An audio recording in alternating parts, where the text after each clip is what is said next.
ಮಾವ ನೀವೇ ಹೇಳಿ ಮಾವ, ನೀವು ಹೇಳಿದ್ರೆ ಅವ್ರು ಖಂಡಿತ ಕೇಳ್ತಾರೆ. ಹರಣಿನ ನಾನು ನೋಡ್ಕೊಳ್ತೀನಿ, ಅವಳು ಮೊದಲಿನ ಸ್ಥಿತಿಗೆ ಬರೋ ಹಾಗೆ ನಾನು ನೋಡ್ಕೊಳ್ತೇನೆ ಮಾವ. ಅಣ್ಣ, ನನ್ಗೆ ಯಾಕೋ ಇದು ಬೇಡ ಅನ್ನಿಸ್ತಿದೆ. ಹರಣಿ ಇಲ್ಲೇ ಇದ್ರೇನೆ ಅವಳಿಗೆ ಒಳ್ಳೇದು. ಬೆಳ್ಳಿ ಮಾತಲ್ಲಿ ನನಗೆ ನಂಬಿಕೆ ಇದೆ.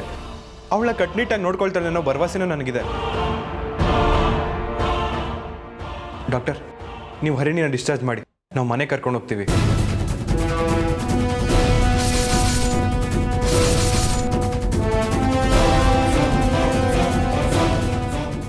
ಈಗ ಆಗಿರೋ ಗಾಯ ವಾಸಿ ಆಗೋವರೆಗೂ ಅವ್ರಿಗೆ ಹಾಸ್ಪಿಟಲಲ್ಲೇ ಇಟ್ಕೊಂಡು ಟ್ರೀಟ್ಮೆಂಟ್ ಕೊಡ್ತೀವಿ. ಆಮೇಲೆ ಅವ್ರಿಗೆ ಡಿಸ್ಚಾರ್ಜ್ ಮಾಡ್ತೀವಿ. ಸರಿ ಡಾಕ್ಟರ್.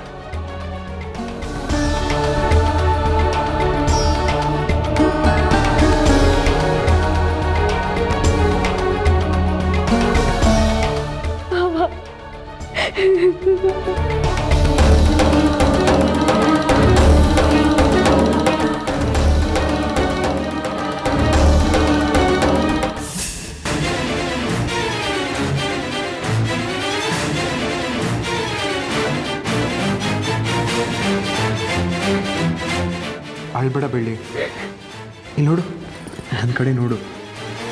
ಹರಿಣಿ ನಿನ್ನಿಂದಾನೇ ಗುಣ ಆಗ್ತಾಳೆ.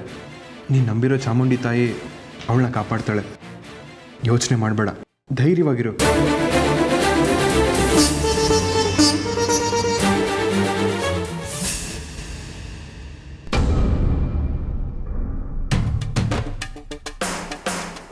ಭೈರವ್ರ, ಮುತ್ತು ಅವರ,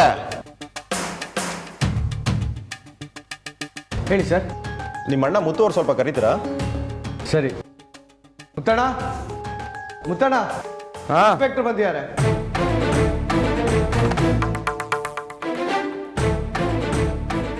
ಸರ್ ನಮಸ್ತೆ. ನಮಸ್ತೆ. ಏನು ವಿಷಯ? ಆಕ್ಸಿಡೆಂಟ್ ಮಾಡೋರು ಸಿಕ್ಕಿದ್ರಾ? ಅವ್ರ ಬಗ್ಗೆನೇ ಹೇಳೋಣ ಅಂತ ಬಂದೆ ಸರ್.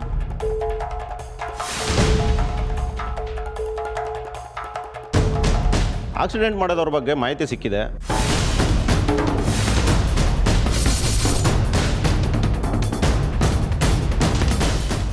ಗಾಡಿ ರಿಜಿಸ್ಟ್ರೇಷನ್ ಇಲ್ಲಿದಲ್ಲ, ಆ ಗಾಡಿ ನಂಬರು ಮಂಗಳೂರ್ದು. ನಂಬರ್ ಪ್ಲೇಟ್ ಬದಲಾಯಿಸ್ಕೊಂಡು ಇಲ್ಲಿ ಓಡಾಡ್ತಾ ಇದ್ದಾರೆ ಅಂತ ನಮ್ಗೆ ಇನ್ಫಾರ್ಮೇಷನ್ ಸಿಕ್ಕಿದೆ.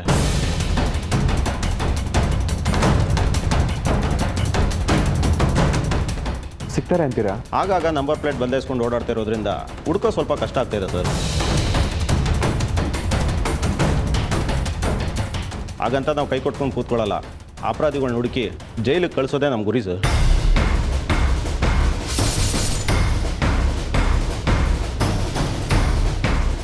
ಊರಲ್ಲಿರೋ CCTVನೆಲ್ಲ ಚೆಕ್ ಮಾಡಿಸ್ಬೇಕಿತ್ತು. ಅಟ್ಲೀಸ್ಟ್ ಅದರಲ್ಲಾದ್ರೂ ಮುಖ ಗೊತ್ತಾಗ್ತಿತ್ತೇನೋ. ಅದನ್ನು ಮಾಡಿದ್ದೀವಿ ಮುತ್ತು ಅವರೇ. ಕೆಲವು CCTVಲಿ ಸರಿಯಾಗಿ ಮುಖ ಕಾಣಿಸ್ತಿಲ್ಲ. ಅದಕ್ಕೆ ಜಸ್ಟ್ ಒಂದು ಫಾರ್ಮಲ್ ಆಗಿ ಎನ್ಕ್ವೈರಿ ಮಾಡೋಣ ಅಂತ ಬಂದೆ.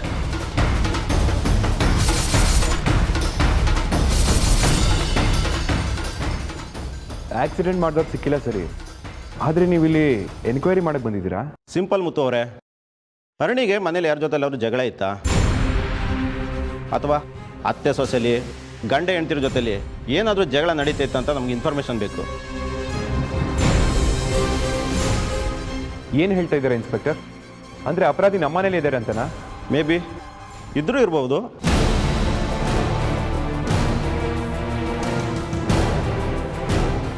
ನೀವು ತಪ್ಪು ಮಾಡ್ತಿದ್ದೀರಾ ಸರ್. ಹರಣಿಗೆ ಈಗ ಆಯ್ತಲ್ಲ ಅಂತ ನಾವೆಲ್ಲರೂ ದುಃಖದಲ್ಲಿದ್ದೀವಿ. ನೀವು ನೋಡಿದ್ರೆ ನಮ್ಮನ್ನೇ ಟಾರ್ಗೆಟ್ ಮಾಡ್ತಿದ್ದೀರಲ್ಲ. ನಾವು ನಿಮ್ಮನ್ನು ಟಾರ್ಗೆಟ್ ಮಾಡ್ತಾ ಇಲ್ಲ ಮುತ್ತು ಅವರೇ, ಜಸ್ಟ್ ಎನ್ಕ್ವೈರಿ ಮಾಡ್ತಾ ಇದ್ದೀನಿ ಅಷ್ಟೇ.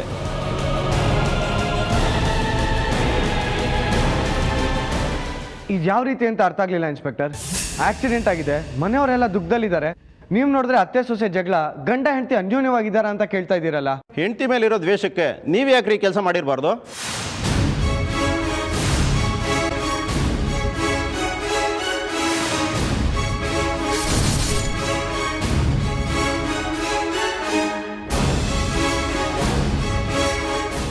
ನೀವೇ ಕಾರ್ನವ್ರು ಕಳಿಸಿ ಆಕ್ಸಿಡೆಂಟ್ ಮಾಡಿಸಿರ್ಬೋದಲ್ಲ. ನಾವು ಡೌಟ್ ಪಡಲೇಬೇಕ್ರಿ. ಈಗ ಒಂದು ಕೇಸು ಅಂದಮೇಲೆ 10 ರೀತಿ ಎನ್ಕ್ವೈರಿ ಮಾಡಲೇಬೇಕು. ಅಷ್ಟಕ್ಕೆ ಯಾಕೆ ಇಷ್ಟೊಂದು ಕೋಪ ಮಾಡ್ಕೋತೀರಾ ನೀವು?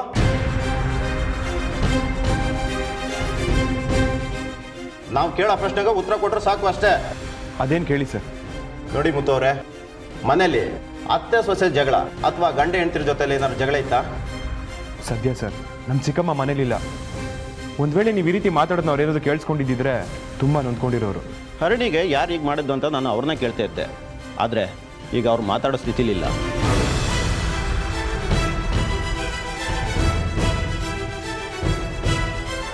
ನನಗನ್ಸುತ್ತೆ ಹರಣಿನ ಯಾರೋ ಫಾಲೋ ಮಾಡಿ ಅವ್ರು ಹೇಳೋ ವಿಷಯನ ತಡೆಯೋ ಪ್ರಯತ್ನ ಮಾಡ್ತಾ ಇದ್ದಾರೆ ಅನ್ಸುತ್ತೆ.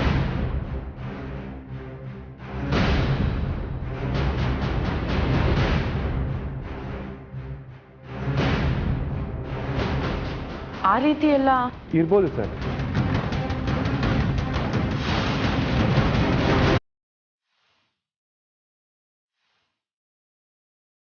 ಹರಿಣಿನ ತಡೆಯೋ ಪ್ರಯತ್ನ ನಡೀತಿದೆ ಅಂತ ನನಗೂ ಅನಿಸ್ತಿದೆ.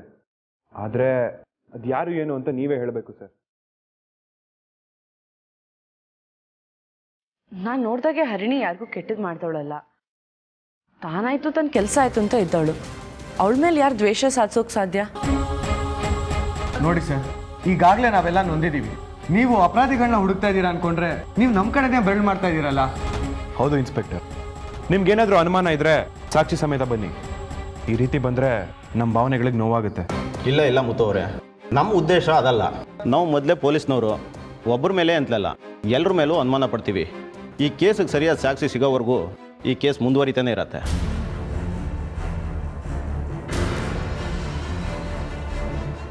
ನನಗೇನೋ ಇದು ಕೊಲೆ ಪ್ರಯತ್ನ ಅನ್ನಿಸ್ತಾ ಇದೆ. ಅದಕ್ಕೆ ಒಂದು ಮಾತು ಹೇಳೋಣ ಅಂತ ಬಂದೆ.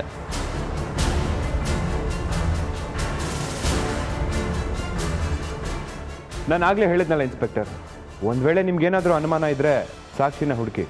ಬೈರಾನೇ ಆಗಿದ್ರು ನೀವು ಅರೆಸ್ಟ್ ಮಾಡ್ಬೋದು, ಆದರೆ ಅದಕ್ಕೆ ಸಾಕ್ಷಿ ಇರಬೇಕು. ಅರೆಸ್ಟ್ ಮಾಡ್ತೀನಿ ಮುತ್ತು ಅವರೇ, ಸಾಕ್ಷಿಗಳು ಸಿಗಲಿ, ಆಗ ಅಪರಾಧಿನ ಹುಡ್ಕೊಂಡು ಬಂದೇ ಬರ್ತೀನಿ. ನಾನೀಗ ಬರ್ತೀನಿ.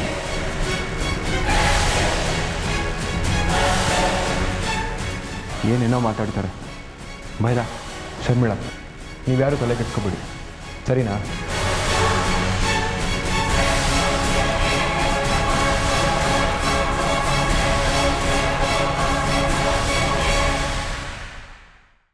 ಏನಿದೆಲ್ಲ? ಅತ್ತೆಗೆ ಈ ವಿಷಯ ಗೊತ್ತಾದ್ರೆ ಎಷ್ಟು ಅಪ್ಸೆಟ್ ಆಗ್ತಾರೆ ಅಂತ ಗೊತ್ತಾ? ಪೊಲೀಸ್ನವರು ಮನೆವರೆಗೂ ಬರೋ ಹಾಗೆ ಮಾಡ್ಕೊಂಡಿದ್ಯಾ. ಒಂದ್ ಕೆಲಸ ಕರೆಕ್ಟಾಗಿ ಮಾಡೋಕ್ಕಾಗಲ್ಲ? ಆ ರೋಡಿಗಳಿಗೆಲ್ಲ ಸರಿಯಾಗಿ ಹೇಳಿದ್ದೆ. ಅವ್ರು ಈ ಥರ ಸಿಕ್ಕಾಕ್ಸ್ತಾರೆ ಅಂತ ನಾನು ಅನ್ಕೊಂಡಿರ್ಲಿಲ್ಲ. ಮೊದಲು ಹರಿಣಿಗೆ ಏನಾದರೂ ಮಾಡಲೇಬೇಕು. ಅವಳು ಜೀವಂತವಾಗಿದ್ದಷ್ಟು ನಮಗೆ ತೊಂದರೆ. ಅನ್ಕೋಬೇಡ ಬೈರ, ಮೊದಲು ಮಾಡು. ಹರಿಣಿ ಏನಾದ್ರು ಗುಣ ಆದ್ರೆ ಒಂದಲ್ಲ 10 ವಿಷಯದಲ್ಲಿ ನಾವು ಸಿಕ್ಕಾಕೊಳ್ತೀವಿ, ನೆನ್ಪಿರ್ಲಿ. ನೀನೇನ್ ಮಾಡ್ತೀಯ ಅಂತ ನನಗೆ ಗೊತ್ತಿಲ್ಲ. ಈಗಲೇ ಹಾಸ್ಪಿಟ್ಲಿಗೆ ಹೋಗಿ ಹರಿಣಿ ಕತೆ ಮುಗಿಸು. ಸಮಯ ಮೀರ್ತಿದೆ ಭೈರ, ಯೋಚನೆ ಮಾಡ್ತಾ ಕೂತ್ಕೋಬೇಡ.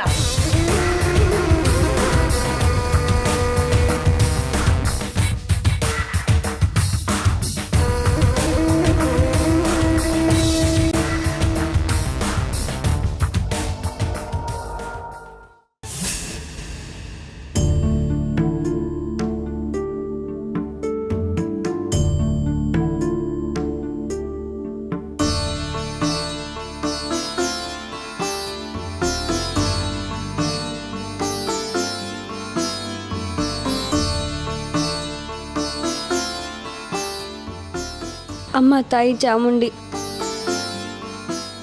ನನಗೆ ಕಷ್ಟ ಅಂತ ಬಂದರೆ ನಿಲ್ತಾ ಇದ್ದಿದ್ದು ಇಬ್ಬರೇ. ಒಂದು ನೀನು, ಇನ್ನೊಂದು ಹರಿಣಿ. ಹರಿಣಿ ಎಷ್ಟು ಒಳ್ಳೆಯವಳು ಅಂತ ನಿನಗೂ ಗೊತ್ತು. ಆದರೂ ಯಾಕೆ ಅವಳಿಗೆ ಅಷ್ಟೊಂದು ಕಷ್ಟ ಕೊಡ್ತೀಯ? ಎಷ್ಟೇ ಕಷ್ಟ ಆಗಲಿ ನೋವಾಗಲಿ ನಾನು ತಡ್ಕೋತೀನಿ. ಆದರೆ ಹರಿಣಿಗೆ ಕಷ್ಟ ಕೊಡೋದನ್ನು ನನ್ನ ಕೈಲಿ ನೋಡೋಕ್ಕಾಗಲ್ಲ. ಹರಿಣಿಗೊಂದು ಮಗು ಆಗಿ ಅವಳ ಸಂಸಾರ ಚೆನ್ನಾಗಾಗಲಿ ಅನ್ನೋಷ್ಟೊತ್ತಿಗೆ ಅವಳ ಪರಿಸ್ಥಿತಿ ಈ ರೀತಿ ಆಗಿದೆ. ನನ್ನ ವಯಸ್ಸು ತಗೊಂಡಾದ್ರೂ ಅವಳನ್ನ ಚೆನ್ನಾಗಿ ಮಾಡು. ಅವಳು ಬೇಗ ಗುಣ ಆಗೋ ಹಾಗೆ ಮಾಡು. ಈ ಭೂಮಿ ಮೇಲೆ ನನಗೆ ಅಂತ ಯಾರೂ ಇಲ್ಲ. ಇತ್ತಿದ್ದ ಹರಿಣಿ ಒಬ್ಳೆ. ಈಗ ಅವಳನ್ನು ನಿನ್ನ ಹತ್ರ ಕರ್ಕೊಂಡ್ರೆ ನಾನು ಯಾರಿಗೋಸ್ಕರ ಬದುಕಿರ್ಲಿ? ನಾನು ನಿನ್ನ ಹತ್ರ ಬಂದ್ಬಿಡ್ತೀನಿ. ಹರಿಣಿ ಬೇಗ ಗುಣ ಆಗಬೇಕು. ಅದು ಬೇರೆ ಯಾರಿಂದನೂ ಸಾಧ್ಯ ಇಲ್ಲ, ನಿನ್ನಿಂದ ಮಾತ್ರ ಸಾಧ್ಯ. ಅವಳು ಮತ್ತೆ ಮುಂಚಿನ ಥರ ಆಗಬೇಕು, ಮುಂಚಿನ ಥರ ಓಡಾಡಬೇಕು. ನಿನ್ನೇ ನಂಬಿದ್ದೀನಿ ತಾಯಿ, ಹರಿಣಿನ ಉಳಿಸ್ಕೊಡು.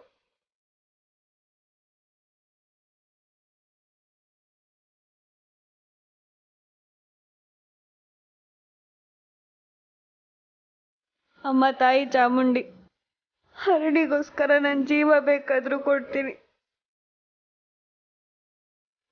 ಬೇಗ ಅವಳ ಆರೋಗ್ಯ ಸರಿ ಹೋಗೋ ಹಾಗೆ ಮಾಡು.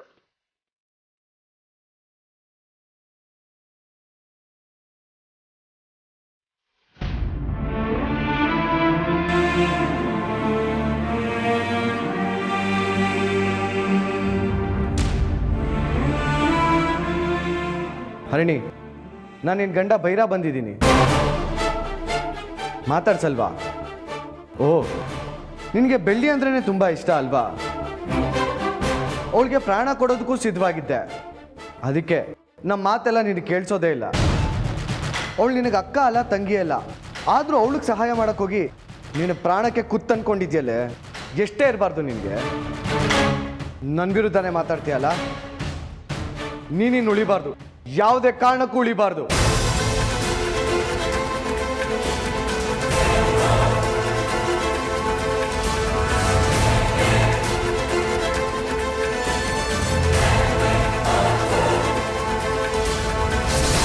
ಸಾಯೇ ಸಾಯೇ, ನೀನು ಉಳಿಬಾರ್ದು, ಸಾಯಿ. ಏನ್ರಿ ಮಾಡ್ತಿದ್ದೀರಾ? ಮರ್ಯಾದೆ ಇಲ್ಲ ನಿಮಗೆ? ಹಾಸ್ಪಿಟ್ಲಿಗೆ ಬಂದು ಹೇಗೆ ಪೇಷಂಟ್ ಹತ್ರ ನಡ್ಕೋಬೇಕನ್ನ ಗೊತ್ತಾಗ್ಲಿಲ್ಲ ಅಂದ್ರೆ ಏನಕ್ಕೆ ಬರ್ತೀರಾ ನೀವು? Get out. ಏಯ್, ನಾನು ಏನು ಮಾಡಬೇಕು ಮಾಡಬಾರ್ದು ಅನ್ನೋದು ನನಗೆ ಗೊತ್ತು. ಅದನ್ನ ನೀನು ನನಗೆ ಹೇಳಕ್ಕೆ ಬರಬೇಡ. ಕೆಲಸ ಎಷ್ಟಿದೆಯೋ ಅಷ್ಟು ನೋಡ್ಕೋ. Shut up I say. Get out.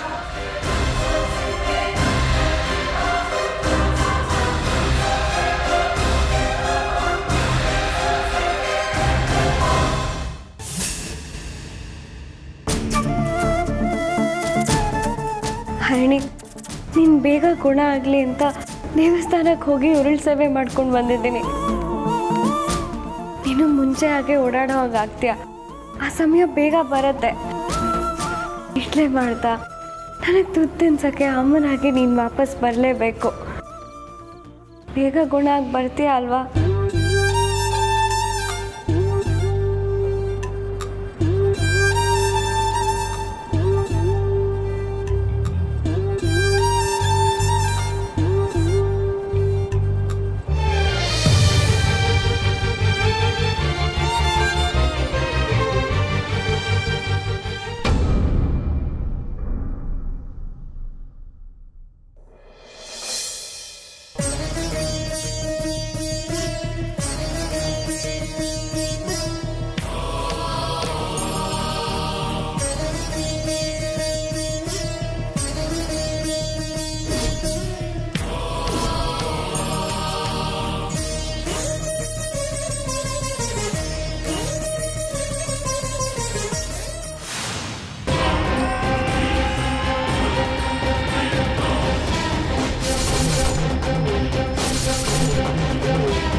Harini, ನೀವು ಅಂದೆ ತಂಗೆ ಎಷ್ಟು ಖುಷಿ ಆಗ್ತದೆ ಗೊತ್ತಾ? ಹೇಗಿದೆಯಾ ಹರಿಣಿ? ಅಯ್ಯೋ, ಹೇಗಿದೆಯಾ ಹರಿಣಿ?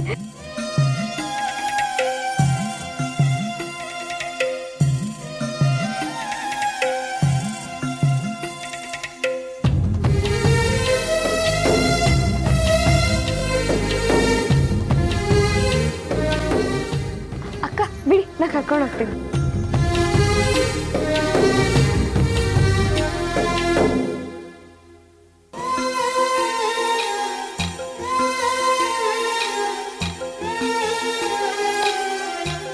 ಬೆಳಿ, ಆ ಕಡೆ ಎಲ್ಲಿಗೆ ಹೋಗ್ತಿದ್ಯಾ? ಬೈರನ್ ರೂಮ್ ಇರೋದು ಮೇಲ್ಗಡೆ ಅಲ್ವಾ? ರೂಮ್ಗೆ ಮಾವ. ನೀವು ಹೂ ಅಂದರೆ ಹರಿಣಿನ ನಾನೇ ನನ್ನ ರೂಮಲ್ಲಿ ನೋಡ್ಕೋತೀನಿ.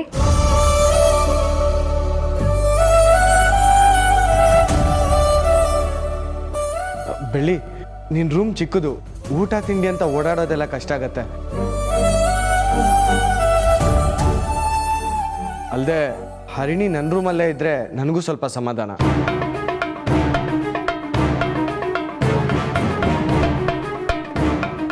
ಹೌದು ಬೆಳ್ಳಿ, ಬೈರ ಪದೇ ಪದೇ ನಿನ್ನ ರೂಮಿಗೆ ಬಂದು ನೋಡೋಕ್ಕಾಗಲ್ಲ ಅಲ್ವಾ? ಅವನಿಗೂ ಅವ್ನ ಹೆಂಡತಿಗೆ ಏನಾಗ್ತಿದೆ ಅನ್ನೋ ಭಯ ಕಾಡಬಾರ್ದು, ಅದಕ್ಕೋಸ್ಕರ.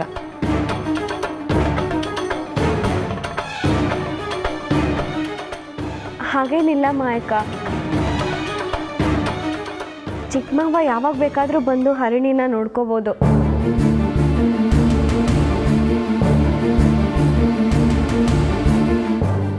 ನಾನು ಅವಳ ಜೋಪಾನವಾಗಿ ನೋಡ್ಕೋತೀನಿ, ಅವಳಿಗೆ ಯಾವ ಕೊರತೆನೂ ಇರಲ್ಲ.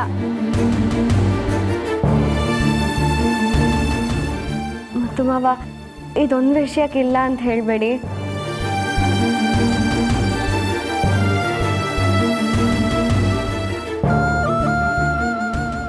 ನೋಡಿ, ಹರಿಣಿ ಗುಣ ಆಗಬೇಕು ಅಂದರೆ ಔಷಧಿಗಿಂತ ಬೆಳ್ಳಿ ಮಾತೆ ಮುಖ್ಯ.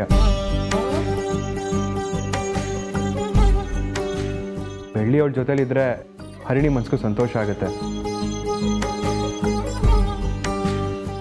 ಅದಕ್ಕೆ ಅವಳು ಎಲ್ಲೋ ಇರೋದಕ್ಕಿಂತ ಬೆಳ್ಳಿ ಜೊತೆ ಇದ್ರೆ ಒಳ್ಳೇದು ಅನ್ಸುತ್ತೆ.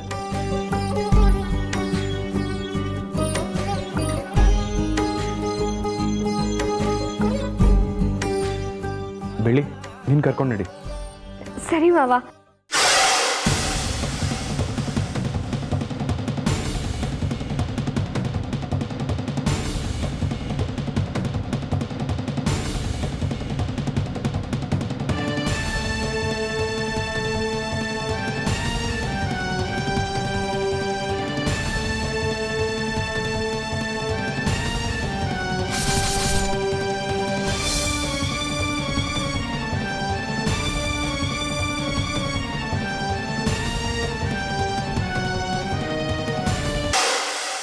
ಆ ಹರಿಣಿ ಕತೆ ಮುಗಿಸೋಣ ಅಂದರೆ ಬೆಳ್ಳಿ ಬಂದು ಎಲ್ಲ ಹಾಳು ಮಾಡೋದು.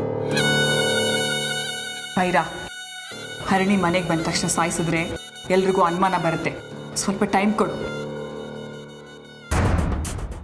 ಸ್ವಲ್ಪ ಟೈಮ್ ಕೊಟ್ಟರೆ ನಮಗೆ ತೊಂದರೆ ಅಲ್ವಾ ಅತ್ತೆ? ಹಾಗಂತ ಅವಳು ಹುಷಾರಾಗೋರ್ಗು ಉಳಿಸ್ತೀನಂತ ಅಮ್ಮ ಏನು ಹೇಳ್ತಿಲ್ವಲ್ಲ? ನಮಗೆಲ್ಲ ವಿಷಯನೂ ಗೊತ್ತಿರೋದು ಹರಿಣಿಗೆ, ಅದಕ್ಕೆ ಸ್ವಲ್ಪ ಹುಷಾರಾಗಿ ಹ್ಯಾಂಡಲ್ ಮಾಡಬೇಕು. ಅದು ಅಲ್ಲದೆ ಹರಿಣಿ ಹಾಸ್ಪಿಟ್ಲಲ್ಲೇ ಇದ್ದಿದ್ರೆ ಹುಷಾರಾಗ್ತಿದ್ಲು, ಮನೆಗೆ ಕರ್ಕೊಂಡ್ಬಂದು ಅವಳನ್ನ ಸಾಯಿಸ್ಬಿಟ್ರು ಅಂತ ನಾಳೆ ಊರ್ ಜನ ಎಲ್ಲ ಮಾತಾಡ್ತಾರೆ. ಆಗ ತಪ್ಪು ಯಾರ ಮೇಲೆ ಹೋಗುತ್ತೆ? ಬೆಳ್ಳಿ ಮೇಲೆ. ಈಗ ಗೊತ್ತಾಯ್ತಾ ಯಾಕೆ ಸ್ವಲ್ಪ ಟೈಮ್ ಕೊಡು ಅಂತ ಹೇಳಿದ್ದು? ಹರಿಣಿ ನೋಡ್ಕೊಳ್ಳೋಕ್ಕೆ ಬೆಳ್ಳಿ ಪಡೋ ಕಷ್ಟನ ನೋಡಿ ನಾವು ಸ್ವಲ್ಪ ಸಂತೋಷ ಪಡೋಣ. ಆಮೇಲೆ ಬೆಳ್ಳಿ ಕೈಯಿಂದಲೇ ಹರಿಣಿನ ಕೊಂದ್ಸೋಣ. ಆಗ ಹರಿಣಿ ಸ್ಮಶಾನಕ್ಕೆ, ಬೆಳ್ಳಿ ಜೈಲಿಗೆ. ಒಂದೇ ಏಟಿಗೆ 2 ಹಕ್ಕಿ. ಹೇಗಿದೆ?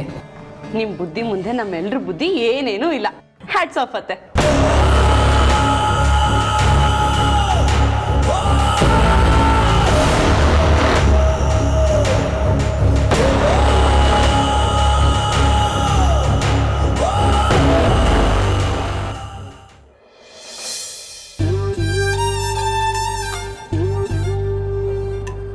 ಗಾಯ ಎಲ್ಲ ವಾಸಿ ಆದಮೇಲೆ ಯಾವಾಗಲೂ ಬೆಡ್ ಮೇಲೆ ಮಲಗಿಸ್ಬೇಡಿ. ಅಂದರೆ ವೀಲ್ ಚೇರಲ್ಲಿ ಸ್ವಲ್ಪ ಸುತ್ತಾಡಿಸಿ ಆಚೆ ಎಲ್ಲನೂ. ಮತ್ತು ರಿಪೋರ್ಟ್ ಕೆಳಗಡೆ ಕೊಟ್ಟಿರ್ತೀನಿ, ತಗೊಳ್ಳಿ. ನಾನು ಬರಲ್ಲ.